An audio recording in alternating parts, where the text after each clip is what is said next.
are sweet potatoes that I roasted in the oven on 400 degrees for about an hour and a half until soft. From there, you just want to scoop out the flesh, and here we are. So to this, I'm going to add about 1.5 sticks of butter. Potatoes need butter, so don't be shy.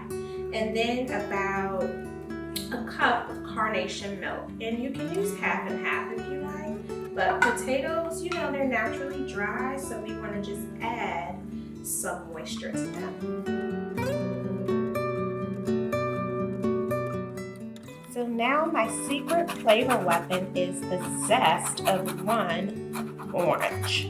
So I'm going to zest the whole orange and then add the juice of 2 oranges. So I'm going to zest and then we're going to juice.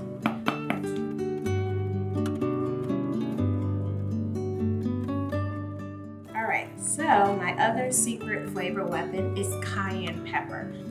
So now we're going to add our sweet potato mash right into this beautiful white dish, like so.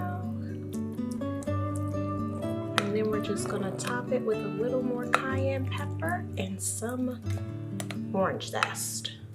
So our dish is almost done. Right at the end, I like to sprinkle kosher salt right over top. And then add more orange zest. I love it because you can't really see it because the potatoes are orange and the orange is orange, but when you taste it, it's like, it's orange in this. This is delicious. And then a little cayenne right on top as well.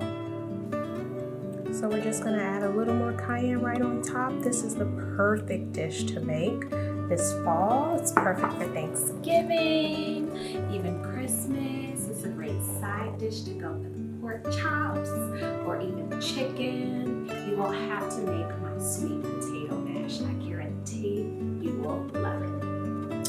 Well, that's all I have for you today. If you enjoyed this recipe and want to see more, don't forget to hit subscribe. Thank you for watching.